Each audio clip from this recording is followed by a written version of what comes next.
हाय friends, मी doctor Gauri Chavan. Welcome to doctor Gauri's ever young clinic. Friends, आपण नेहमी नवीन नवीन विषय तुमच्यासमोर घेऊन येण्याचा प्रयत्न करत असतो. तसंच आपले प्रेक्षक सुद्धा आपल्याला विषय सजेस्ट करत असतात. आज असंच आपल्या एका प्रेक्षकांनी आपल्याला विषय सजेस्ट केलेला आहे आणि तो म्हणजे वॉट्स. काय असतं हे वॉट्स? तर शरीराच्या कोणत्याही भागावरती त्वचेचे जे थर साचलेले असतात, काळसर तपकिरी रंगाचा हा थर साचलेला दिसतो. एखाद्या डॉट सारखे ते चालू होतात आणि एखाद्या मोठ्या फोडाप्रमाणे येतात. रफ असतात, कॉलीफ्लॉवर सारखे असतात, पेनलेस असतात, जास्त दुखत नाहीत. हे असे वॉट शरीराच्या कोणत्याही भागावरती, स्पेशली फेसवरती, हातांवरती किंवा गुडघ्यांवरती दिसून येतात. नेमके कसे होतात हे वॉट्स? तर हे HPV नावाच्या व्हायरसमुळे होतं. मुळात वॉट्स हे इन्फेक्शियस आहेत हेच आधी मुळात कोणाला माहिती नसतं. बऱ्याचदा पेशंट्सना माहितीच नसते की हे वॉट्स इन्फेक्शियस आहेत. त्वचेचा जो सगळ्यात वरचा थर आहे त्याच्यामध्ये हे वॉट्सचं इन्फेक्शन होतं आणि तिथे खूप जास्त प्रमाणात त्वचेच्या पेशींची वाढ व्हायला लागते आणि हे वॉट्स चालू होतात. हे वॉट्स कॉन्टॅजियस असतात, म्हणजेच एकापासून ते दुसऱ्याला होऊ शकतात. ज्या व्यक्तीला HPV व्हायरसचं इन्फेक्शन आहे त्या व्यक्तीपासून आपल्याला होऊ शकतात किंवा त्या व्यक्तीची एखादी वस्तू वापरल्यानंतर आपल्याला सुद्धा होऊ शकतात. स्पेशली जिथे स्किनला कट गेला असेल, म्हणजे ब्रोकन स्किन असेल, तिथे इन्फेक्शन लवकर प्रमाणात पसरण्याची शक्यता असते.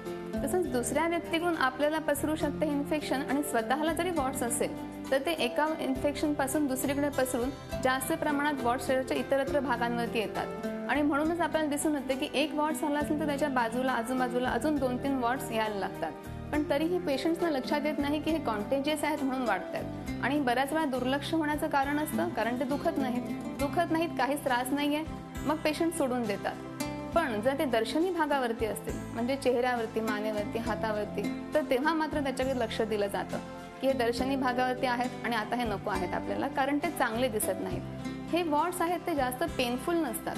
क्वचित काही वॉट्स पेनफुल असतात आणि क्वचित तिकडे इचिंग असतं किंवा कधी स्क्रॅच होऊन तिथे ब्लिडिंग होऊ शकतं. कुणाकुणामध्ये होऊ शकते वॉट्सचे इन्फेक्शन? स्पेशली ज्यांची प्रतिकारशक्ती म्हणजेच इम्युनिटी पॉवर खूप कमी आहे त्यांना वॉट्सचे इन्फेक्शन लवकर होऊ शकतं. तसंच लहान मुलांमध्ये बऱ्याच वेळा वॉट्सचे इन्फेक्शन दिसून येतं आणि ते आपोआप निघून सुद्धा जातात. म्हणजे 6 महिने ते 2 वर्षांच्या कालावधीमध्ये हे वॉट्स आपोआप निघून जातात.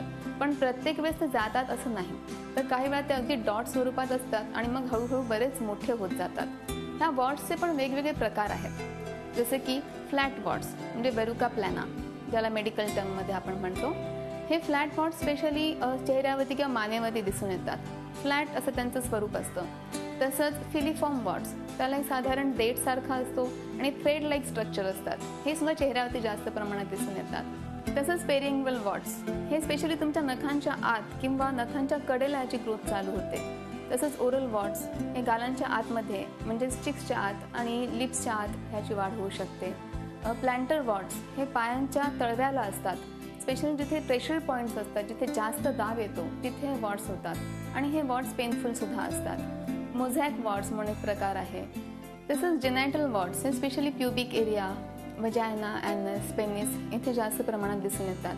हे रेडिश पिंकिश कलरचे असतात आणि एकाच वेळेस 3 ते 4 क्लस्टर स्वरूपामध्ये असतात. हे माइल्ड पेनफुल सुद्धा असेल, त्याच्यातून ब्लिडिंग सुद्धा होऊ शकतं आणि त्याची लवकरात लवकर ट्रीटमेंट होणं आवश्यक असतं. हे genital warts specially sexually transmitted डिसीजेसमुळे होऊ शकतात. हे असे जे वॉट्सचे प्रकार आहेत, ह्या वॉट्सची होऊ नये म्हणून आपण प्रिव्हेन्शन घेणं हे खूप महत्त्वाचं असतं. Prevention is always better than cure. तर आपण काय काय काळजी घेतली पाहिजे वॉट्सचे इन्फेक्शन न होण्यासाठी? जर आपण वॉट्सच्या संपर्कात आलो तर आपले हात स्वच्छ धुतले पाहिजेत, डिसइन्फेक्टंट वापरून क्लीन केले पाहिजेत. जेनायटल वॉट्स असतील तर त्या काळामध्ये सेक्शुअल ॲक्टिव्हिटी स्ट्रिक्टली स्टॉप ठेवली पाहिजे की ज्यामुळे ते वॉट्सचे इन्फेक्शन एकापासून दुसऱ्या पार्टनरला स्प्रेड होणार नाही. तसंच रेझर वापरताना खूप काळजी घ्यायला पाहिजे, कारण रेझरमुळे त्यावेळेस तिकडे स्किन ब्रेकसुद्धा होते आणि लवकर एखादं इन्फेक्शन स्प्रेड होण्याची शक्यता असते. सो एवढी जर आपण प्रॉपर काळजी घेतली तर वॉट्सचे इन्फेक्शन वारंवार होणार नाही. आणि आता बरेच वॅक्सिनसुद्धा आले आहेत की ज्याच्यामुळे वॉट्सचे इन्फेक्शन होणार नाही. ही वॉट्स झाल्यानंतर प्रॉपर वेळच्या वेळी ट्रीटमेंट घेणं तितकंच आवश्यक आहे, नाही तर एकापासून अजून 5-6 वॉट्स वाढायला सुरुवात होते. आता आपण वॉट्सच्या ट्रीटमेंटकडे जाऊया. वॉट्सची ट्रीटमेंट वेगवेगळ्या पद्धतीने करतात डॉक्टर्स. बऱ्याच वेळा कॉम्बिनेशन्स मेथड वापरल्या जातात आणि बऱ्याच वेळा सगळ्या पद्धती वापरून सुद्धा वॉट्स पुन्हा येण्याची शक्यता सुद्धा तितकीच असते. वॉट्सची ट्रीटमेंट करताना सॅलिसिलिक ॲसिडचा वापर केला जातो. हाय कॉन्सन्ट्रेटेड सॅलिसिलिक ॲसिडचा यूज करून सुद्धा वॉट्स कमी केले जातात. तसंच इमिक्विमॉड हे क्रीम जे स्पेशली जेनॅटल वॉट्ससाठी वापरलं जातं. कॅन्थॅरिडिन किंवा फ्लुरोयुरोसिल यासारखे मॉलिक्युल्स वापरले जातात. तसंच फ्रीजिंग ट्रीटमेंटने लिक्विड नायट्रोजन यूज करून सुद्धा वॉट्सची ट्रीटमेंट करता येऊ शकते. सर्जिकल मेथड्स आहेत जे वॉट्स डीप असतील, निघत नसतील, त्यासाठी सर्जिकल मेथड्स वापरल्या जातात. लेझर ट्रीटमेंट्स आहेत, CO2 लेझर्स किंवा पल्स डाय लेझर्स, हे लेझर्स वापरून सुद्धा वॉट्स काढले जातात. तसंच कॉटरी मेथड आहेत ज्याच्याने वॉट्स बर्न करून काढले जातात. आपण एक अतिशय सोप्या पद्धतीने आता वॉट्स रिमूव्हल करणार आहोत. आपण RF कॉटरी, रेडिओ फ्रिक्वेन्सी कॉटरीचा वापर करून हे वॉट्स काढणार आहोत आणि हे किती सोप्या पद्धतीने निघू शकतात हे तुम्ही आता पाहणार आहात. झी 24 तास रहा एक पाऊल पुढे.